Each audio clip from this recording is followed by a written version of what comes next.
Oi pessoas, tudo bem? Então, gente, esse vídeo é para os alunos do primeiro ano de ensino religioso do Colégio Parobé, tá? Eu acho que essa é a primeira videoaula que eu mando para vocês, tá? Eu já tinha mandado tarefas, por favor, façam as tarefas, deixem elas prontas para entregar na volta, ok? Beleza? Então, ok, tá, gente? Assim, ó, eu tô fazendo um esquema assim, gente, assim, ó, para um controle melhor, tá? Se você é dessas turmas, primeiros anos, do Parobé, que são meus alunos de ensino religioso, deixa nos comentários, então, nome e turma, tá? Cada comentário, um nome e uma turma, ok? Se tiver dois, eu não vou avaliar. Isso é para eu ter um controle maior de quantas pessoas estão vendo o vídeo. Depois vou também para pegar presença, mais, tá? Vem aqui, deixa isso, né?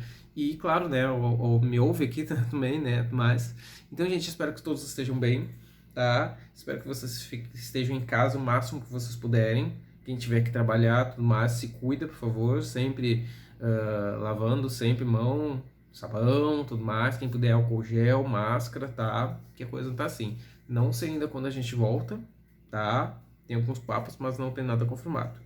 Mas vamos lá então, gente. Assim, ó, vamos continuar o assunto que a gente está falando. Na verdade, primeiro, mais, né?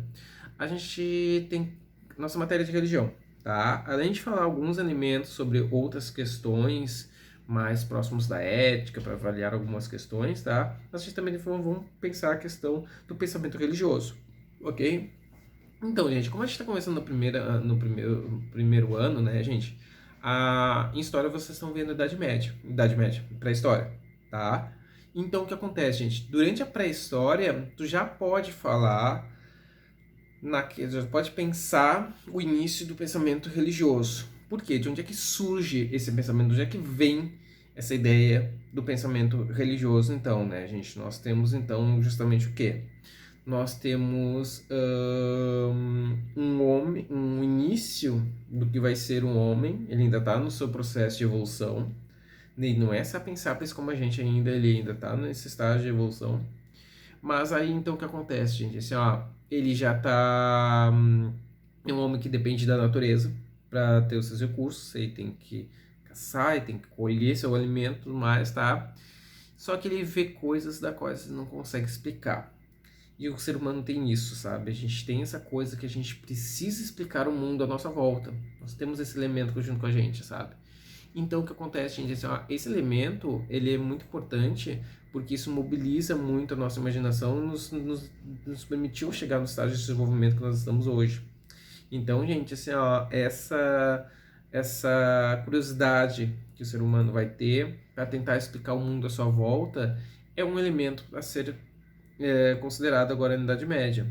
Porque aí o que acontece, gente? Assim, ó, ele vai tentar explicar o mundo que está à sua volta. Então ele vai tentar explicar, por exemplo, a chuva. Ele vai tentar explicar o vento, ou raios numa tempestade, alguma coisa assim. Ele não entende esses elementos. Como é que eles acontecem, como é que mais, coisa e tal. Então a primeira reação que se tem é mais ou menos imaginar que alguém pode estar fazendo aquilo. E de que se ele sabe que ele, ser humano comum, não tem capacidade de fazer vento ou fazer chuva, alguma coisa assim, ele vai atribuir isso a um outro ser. Se não sou eu que faço isso, acho que é uma outra pessoa que eu não estou vendo que faz isso. Então, esse é um iniciozinho do pensamento religioso, tá?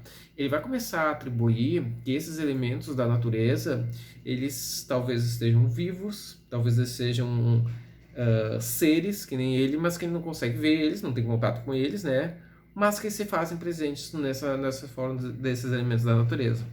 Então, o que acontece, gente? Assim, ó, esses elementos, eles passam a ser mobilizados na cabeça, né, por esses seres, no entendimento desse homem pré-histórico, que nós estamos falando, e isso vai fazer ele ter as primeiras noções de divindade, de que se esse é um ser que pode fazer a chuva, então ele tem mais capacidade do que eu, que não posso fazer a chuva, ou que eu não posso fazer o raio, que eu não posso fazer isso. Então, gente, esses elementos começam a ser levados em consideração, e aí ele começa a ter essa ideia básica de divindade. Então ele começa a atribuir que os elementos da natureza, na verdade, são pessoas que fazem isso. E aí vem a ideia de Deus, de divindade. Então, tudo que ele não consegue fazer, ele atribui a uma força maior que ele. E aí vem todo esse pensamento. Então, gente, inicialmente, o homem pré-histórico e quase toda a Idade Antiga, até o Império Romano, ele tem uma linha de pensamento, ele tem a linha do pensamento religioso politeísta. O que é politeísta? Pensamento politeísta é aquele pensamento que acredita em vários deuses, enquanto o pensamento monoteísta acredita só em um deus. Esse pensamento aqui vai aparecer primeiro lá na região do Egito, ok? Mas que a gente vai falar mais adiante. Por enquanto, na pré-história, ele tem esse entendimento de politeísmo. Então, cada elemento da natureza que ele está vendo, presenciando, é um deus diferente. E aí ele vai começar a construir ídolos ou espaços para tentar falar com essas pessoas, e aí vão surgir as primeiras noções de prece, de rito religioso, e começa a tentar entender que essa pessoa deve gostar de algum tipo de presente. Eu vou lá dar um presente para ele. O que eu posso dar? Não sei, eu posso dar flores, eu posso dar plantas, eu posso dar um animal morto, eu posso matar um animal para essa pessoa. Então, sacrifícios também são características dos primeiros ritos religiosos, né? Não, na verdade são características até de ritos religiosos até hoje, sabe? Não é um elemento que ainda não desapareceu, tá? Então, sacrificar pela divindade, sacrifícios pela divindade, são elementos que vão aparecer mais adiante, né? Vão aparecer nessas primeiras noções de religião, tá? Então ainda não tem muito mais, né? Como é que vai surgir, por exemplo, a figura do líder religioso? Como é que surge tudo mais, né? É que já no desenvolvimento do ser humano, mais adiante, né? O que vai acontecer? Tu vai ter, quando o ser humano passa a ser sedentário, ou seja, ficar fixo num único lugar e passa a ser plantar o seu próprio alimento, ele começa a criar uma família maior, porque ele não precisa agora se deslocar para outros lugares. Então, tendo essa família maior, tendo esses elementos familiares maiores, né, gente, assim, ó, cada membro ali vai ganhar uma função para ajudar toda a comunidade, né, que é toda uma grande família. Então, sei lá, o fulaninho vai trabalhar com os animais. Ah, o Beltraninho vai trabalhar vai ser o caçador. O fulaninho vai plantar, né? E aliás, até isso é até a origem dos sobrenomes, para quem não sabe mais, né? Porque aí ficou mais fácil de falar o fulano caçador. Entende? Para que a função dele naquela tribo é ser o caçador. Ah, fulano que é cozinheiro e tudo mais, tá? E nisso também surge um fulano responsável só pela parte religiosa. Um dos fulaninhos que vão estar por ali, ele vai ter essa função. Vamos designar, porque era uma divisão de tarefas, não dá para todo mundo fazer tudo ao mesmo tempo. Era mais fácil ter uma pessoa cuidando de cada elemento. E surge um desses caras fica responsável por falar com esses seres místicos, falar com esses deuses, pedir coisas, agradecer e tudo mais, né? Então o pensamento religioso, da estrutura dele, né, ele nos acompanha desde a Idade Média, desde a pré-história. Tá? Já tem essa noção. Então, inicialmente, a função era explicar o mundo à sua volta. Era ver como é que o mundo funcionava, e as primeiras explicações foram essas, né? Foram atribuir a deuses. E os deuses faziam esses elementos acontecerem, faziam os elementos da natureza, faziam a vida acontecer.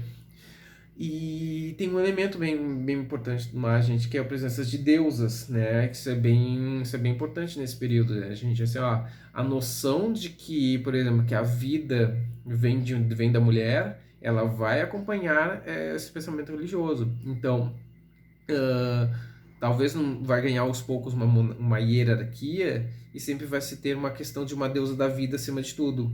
Tu pode ter outros elementos disso, daquilo, vento, trovão, não sei o que, mas tu vai ter sempre uma mulher gerando a vida.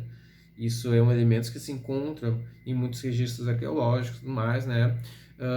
Um dos elementos mais bem marcante é a escultura conhecida como Vênus de Inderdorf, tudo mais, que é uma estatueta de uma mulher, né? Que se acredita, os arqueólogos acreditam, né, mas que tinha uma função religiosa inicialmente, né? Então seria o primeiro registro da figura feminina na história como um todo, tá?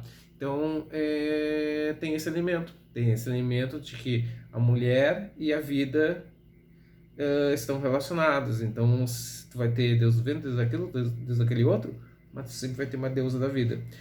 Esse elemento é um elemento constante nas mais variadas mitologias que a gente vai ver daqui para frente. As mais variadas mitologias sempre vão ter o elemento da mulher e a vida. Isso é bem interessante da gente reparar. Tá bom, pessoas? Então, se você é aluno das minhas 3 turmas de religião do Colégio Parobé, deixa nos comentários nome e turma, né, pra gente ir marcando tudo mais. Tá bom? Então, pessoinhas, até. Fiquem em casa.